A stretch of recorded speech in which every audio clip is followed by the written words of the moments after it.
our spiritual selves, picture it like a brand new weed pipe. It, like, I hope everyone in here is over 18 or 21 or whatever it is, um, because yeah, this video is gonna be just my take on how beautiful your spirit self can become if you take the time to develop it and nourish it and tend to it and just love it. You gotta love your spiritual self like you love your physical self, you know. But I was thinking today, I was like, damn, like it's crazy, like a pipe, basically, like a brand new weed pipe like this, like a brand new. You know how weed pipes, like when they get resonated, they all change dope ass colors and different designs and shit. But when it's new, not they're like not colorful and shit. And like, so basically what I'm trying to say is that your spiritual self is just, if you don't take time to learn and get and dive deep, if you don't deep dive into yourself, your spiritual pipe will be clear forever. And that's just kind of mundane. That's just kind of weak. um I think everyone should try to develop their spiritual side of them to be as colorful as a resonated pipe. Like, yeah, I was just thinking of the term like resonate, like, because I hear it in a lot of these videos, like, oh, this, if this resonates with you, or this, that resonated with me. And um I got to thinking, like, growing up, like, the only resonate I've ever heard of growing up was just in a weed pipe or the end of a blunt would be resonated. That's the only resonated that I knew ever. Before I started my spiritual journey, the only resonated that I've ever done is with a weed pipe. So yeah, but so basically, all you got to do is just nurture it, tend to it, like I said, love it, just dive deep inside yourself, and your spiritual pipe will become, your spiritual crown chakra will become so colorful and so have so much dope designs.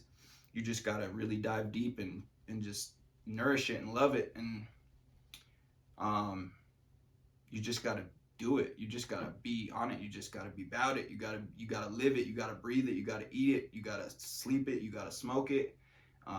Yeah, so I went and bought usually I smoke backwoods though, like I'll show you a video of my backwoods shit. But yeah, like, I just bought this pipe. I don't even really smoke um out of bowls or bongs. I'm about to start though, because these blacks are starting to tear up my lungs a little bit, these backwoods. um yeah, so I think I'm gonna start going back to the natural, the old good old fashioned bowl smoke.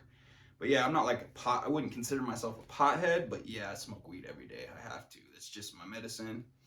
It's what keeps me going. It's what makes me. And that's not what makes me tick, but it's like, definitely, if I didn't smoke weed, I would not be as spiritually evolved as I am right now. I can definitely say marijuana has helped my third eye open in a way that wouldn't have been possible if I didn't let. Oh, my dog's knocking. Hold on. Hold on. Oh, don't get shy. Don't get camera shy now. He's not camera shy. He's just learning how to just keep his composure, because he used to be really shy. No, I'm just kidding. He's a good dog. I love him. But he is another reason why my spiritual journey has evolved so much, is because he's like, I swear this dog's like a healer. Like, he can sense pain on people. He can sense when people are hurting. He can sense when I'm hurting.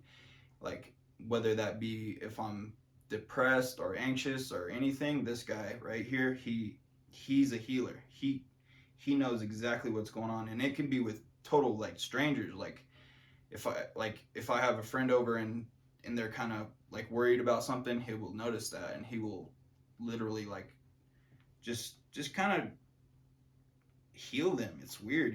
He's got such healing qualities to him, and I think all animals do. All animals do to a certain extent.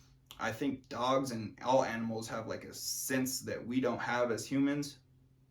Like, sure, we can analytically analyze and like think deeply about stuff and complex stuff. Like I was watching on YouTube new Lil White interview, and it's like him, and he's like older now, um and then I like Ogie was just crying. He was like literally like crying, just like he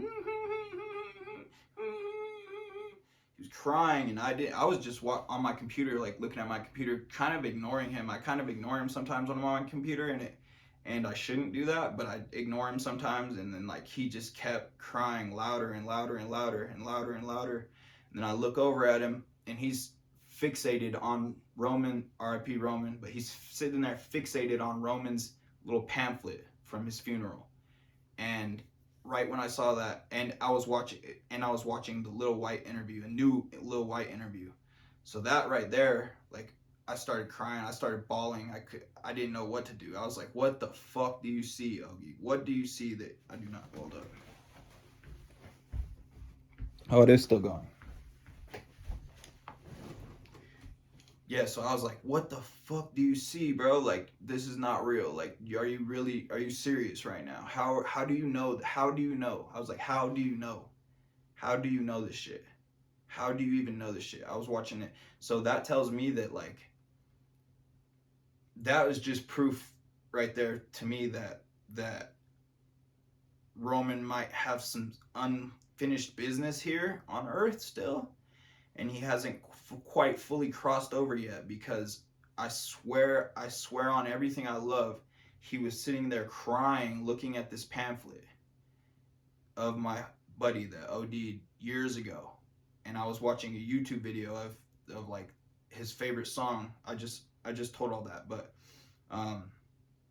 yeah, so I started bawling, didn't know what to do, and that's when I like was like, damn, like that shit is real. Like I don't know if it's just him or what, but I think animals in general have a sense that we do not have, and that we are totally just foreign to us. Like the sense of energy. Like he can just sense energy. Dogs can pick up on vibes that we cannot pick up on. Like sure, our heart can pick up on all the vibes around us, but dogs and animals have it's like our heart vibes on steroids. They can like pick it up. Like literally, he was sitting there fixated on his pamphlet from his funeral, and that used to be like the song, that his go-to song that he would play. So yeah, I just started bawling, and I don't know how I even got on this subject, but yeah, the topic of this video is going to be about like the analogy of a weed pipe can be like our spiritual side. Like if you like, the more you watch people on YouTube or wherever, and you resonate, and the more you, even if you go to like NA meetings, AA meetings, or anything, as long as you hear something that's resonating with you, that's cultivating your spiritual self to be more colorful and like have more resin in it. Literally, like everything you hear that resonates with you, just think of it as you're getting your spiritual pipe like more colors and more just interesting and more depth and more illusion, and not illusion but more like shapes. And because you know how weed pipes, they get like if I were to smoke like a bunch of weed out of this would turn different colors, it would start changing colors and all that shit. And like, so this is basically like someone's spiritual self that is like brand new, just starting to this shit. This is someone that's really like a greenhorn in the spiritual world. And the more that I resonate it, the more that I smoke it and it gets resin in it, meaning the more that you listen and you hear something that resonates with you, your spiritual side will become beautiful and it'll become magic. And yeah, it was just weird. I've just never heard it put like that, and I thought that was a pretty unique way of describing it, which is like, duh, like it's resin. That's like what resin does, is like resin builds up and it builds up and it changes everything. Like this pipe will not look like the same pipe